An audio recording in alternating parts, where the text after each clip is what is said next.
The Minister Society has never been the boys in the hood, but it's the foods in the hood, what we digest, what we drink, including drugs. How can a 9-year-old child find a heroin man, but the FBI can't find him? Something's wrong with that. Absolutely. Well, Brother Gregory, you've been on this path for a long time, you know, preaching health and living it. What is the problem with black leadership? It's almost as though they're not even... Wait, let's back up. How can black leadership preach health when they don't know it themselves? Well, they like black leadership understand health and know what to eat. Black leadership don't slip out to the mountaintop and get organic food. They eat the same food that black poor folks are eating in the ghetto. So why would they when they don't know what they're saying? They got just as many pills in their cabinet. They go see just as many doctors. They might get a better quality of doctors. They got the same medicine. So it ain't like they know health. And if you look in the white community, the people that's talking health is not the ones that's selling automobiles or talking about this or talking about that. That's a different movement altogether. And so they're good at what they're good at. But would I want to buy a car from a guy just because he's NAACP or the Urban League? Not at all. If I had a case of police brutality, I wouldn't go to the health food store. I would go to the big. Now, you can't separate a racist society that's prejudiced and segregated and treat blacks wrong. It also reflects in your food, in your water, and in your quality of air.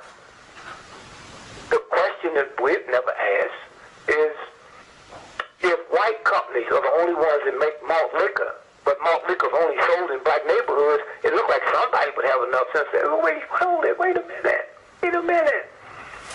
What's in this malt liquor? There's a thing in it called manganese, and if you get too much manganese, it'll make you kill your mama. That's part of the relationship of violence. Lead makes you hostile. Lead poison, hostile, aggressive. Mercury. I mean, it's incredible what we have in the neighborhood. There's an incident, a case that should be going on now in federal court in Dallas. Soda Pop have a date on it, an expiration date. And when it gets past that date, the soda pop, the chemicals turn into a mild poison. Now, I don't believe the mild poison will kill you, but it turns into a mild poison. Right, poison nonetheless. Yeah, now, what they found out, that some black folks and white folks that was working on it for Coca-Cola, they found out that Coca-Cola would take all of those expired Cokes out of the white stores, redate them in a warehouse in northern Dallas and send it to the black stores. Well, they told on it, and they got a lawsuit now. Now, is Coca-Cola the most trifling of the Fortune 500? I don't believe that. So, are the pharmaceuticals doing the same thing? Or when that medicine is like outdated, do they take it out of the white pharmacies and send it to the black pharmacies? And if he was my doctor, and I've been taking my high blood pressure medicine for 2 years, and then for 2 weeks, and I go back and my blood pressure has gone up, it's only natural that you think, as a doctor, I'm not taking the medicine. And when I tell you I am, now what you're going to do is give me a stronger one. And so you got all of that going. That happens in a white racist society. Can you imagine the Jews going to pharmacists in a Nazi-controlled Germany and assume that somebody's going to be honest with them? Not at all. So let me ask you this. You know, it used to be a time when the church was a bedrock for our spiritual health. What is the problem with the church making the connection, or do you feel that connection? Wait, hold. You keep asking questions like you just said. How many fat preachers do you know? Okay? How many? All of them are fat. Okay, so why are you going to bring up, look, if I came to your office and you was a doctor and your plants was dead, I'm going to hurry up and get out of there. Right. Okay? And so what I'm saying is, you asking questions like you came here from another planet. What that church, I tell you what, the latest survey, they see the black folks in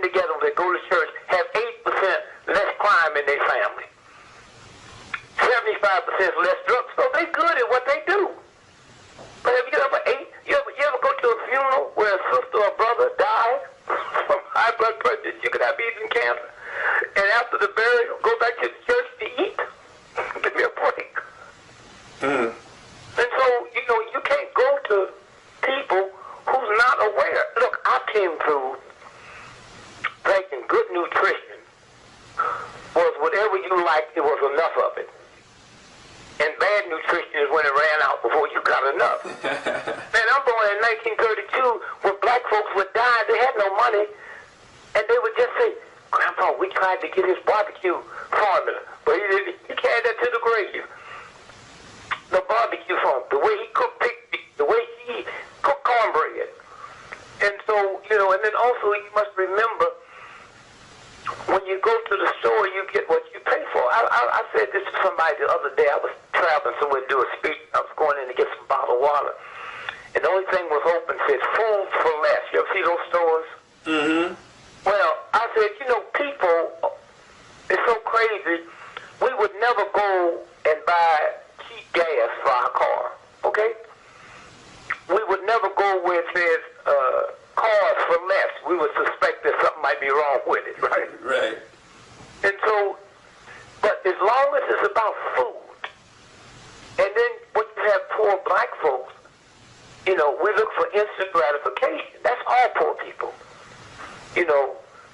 Black men smoke half as many cigarettes as white men, but the cancer death rate from smoking cigarettes is twice as high in the black community. Black people are 12% of America's population. 87% of everybody that should be on kidney dialysis machines is African Americans. So being sick is normal for us. Yeah, but look what they tell us. They say, well, the reason is I got to go to the same system that don't like me to find out what's wrong with me. Something wrong with that, right? Absolutely. And they tell me, well, what's wrong is black men don't go to the doctor to get examined, so it's so late. I said, okay, wait a minute, back up. Where do they go get examined in Africa? Where's that? They prostate cancer ain't running rampant in Africa. Black men is 4% of America's population. 83% of prostate cancer death in America is black men. Why isn't that reflected in Africa if it's a black thing? Are you telling me white, hillbilly, grade school, dropouts, can't read, can't write, living in a trailer, are you telling me they go get examined? Not at all. And so when you stop and think about black women, 6% of America's population, 98% of fibroid tumors, black women. And nobody said, wait a minute, hold it. Wait, stop. But remember, this ain't nothing new. When Elijah Muhammad, I was one of the ones that was laughing. Say, no white women, no pork. I was laughing. Give me a break. And now we go through the black community, and we see Muslims with no bumps on their face. 120 degrees in the summertime, they got on a suit with a bow tie, don't sweat. And we have them slowed up and say, hey, wait a minute, what are you all doing? How can, you didn't leave the community, how come you don't need bigger, or nicotine, or cigarettes? What is this about?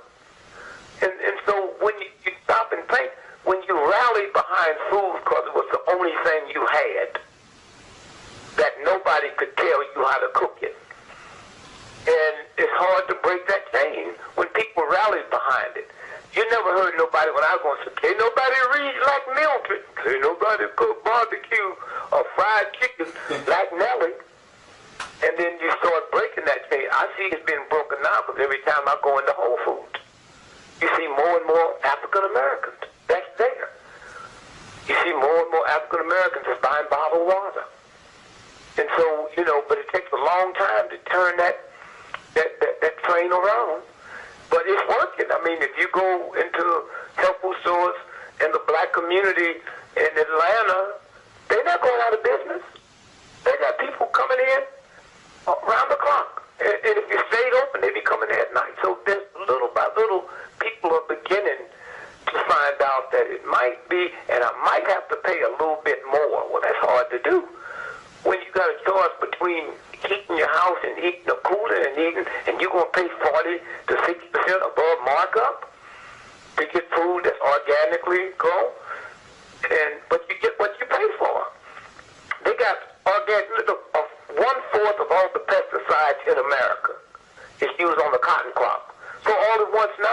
got people buying organic pillows that's made out of organic cotton, organic sheets, organic socks, cotton shirts with all that poison in it. So all at once now hemp cannot be used in America, grown in America, because there's a piece of it you can use for drugs. But one of the biggest imports in this country out of Canada is hemp, where they're making hemp clothing and what have you. So, the thing is changing, but everybody at the bottom of the totem pole is going to get less of whatever the good thing is. The cars, I remember when I was a little boy, 99% of black folk couldn't afford no new car. So they get an old raggedy car and the tires. I mean, how many black folks in the ghetto know about rotating your tires? Getting rid of them after they ride in the car until the tire go down and they don't have a spare. So then they got to go buy a used tire. So this is once you put in your head that you are poor and you are convinced by a system that you are poor, and thank God you're doing better than so-and-so, then they got you. They got you. Yep. In every aspect, what you think, what you buy, and of course what you eat. Yes. Well, in closing, Mr. Gregory, tell us what you've been doing, lately in this field of fighting nutritional genocide in the community for the last 3-4 minutes. Well, all I do is tell people, look, here's what you have to do. The 3 causes of death in America. The number 1 cause is sleep deprivation. Yeah, what you eat, that's the number 1 cause of death. The number 2 cause is dehydration, and the number 3 cause is lack of physical fitness. You know how many people that eat right that don't have time to do exercise? They got 2 jobs. And so consequently, when I go in and talk, I say first, we got to look at stress. Stress is dangerous because you can't see it, you can't smell it, you can't taste it until it's too late. Well, what causes stress? Anger, fear, working on a job where you dislike the people because you see what they're doing, because you black and they're white, and you bring that mess home. And so consequently, when you look at your liver and your kidneys, when you hold all that stress in the liver and the kidneys blow out. When you laugh, you use certain muscles that push against certain glands that cause them to secrete an oil that wipes out negative stuff. That's why they say laughter is good medicine. When you're angry and frown and bitter, you use certain muscles that push against certain glands that drops of gas in your body. That's poison. And so you got to go through the whole bit. It's kind of interesting. Stanford University, one of the leading universities in the world, they have a department of forgiveness. So, that's the key. And the movement was talking about forgive, forgive, forgive.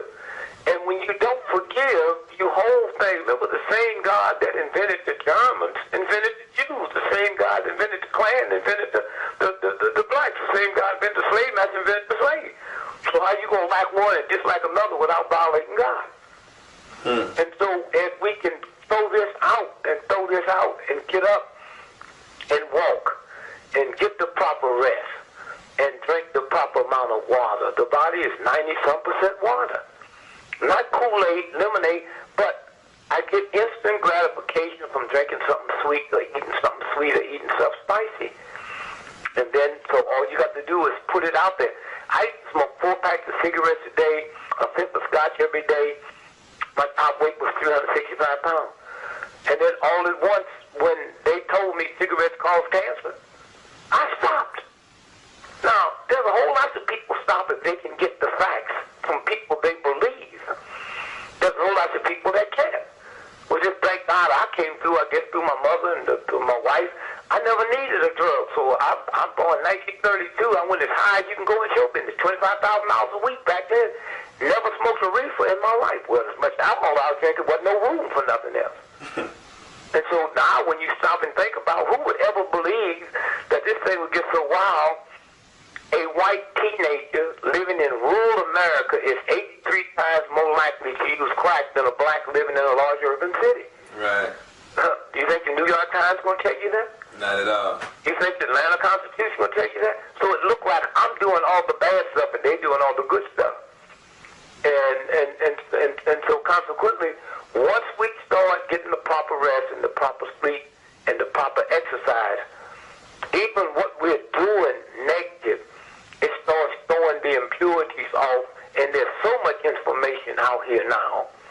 And then another thing is the same food that I ate when I was a little boy didn't have hormones in it. Not at all. You got a lot of people now talk about free-range chicken. You got Colonel Sanders Kentucky Fried Chicken. They can't use the word chicken no more. They call it KFC because these chickens that they raise, what they call Frankenstein chickens, they don't move, they grow them, they're genetically engineered where they don't have no feet or no beak, anything they can't sell, or no skin. And so consequently, we're not aware of that. And people that is aware, they still going to get it for their children. How does that affect my glands? Right. If I would have started smoking when I was a child, it's far more detriment than if I started smoking when I'm an adult, or alcohol, because my glands are developing, my organs are developing. And so I think it's beginning to turn around some. My biggest problem is going into grade schools and have to talk to young children. I don't even step. How am I going to tell you as a 6-year-old that what your mother is doing is killing you? I'm not about to do that. I'm going to tell you sugar is bad. White refined flour is bad. White rice is bad. Well, not me. Because how you going to convince somebody black that biscuits is something wrong with this? Instant grits, instant oatmeal, all the instant stuff make the nutrition is gone. So that's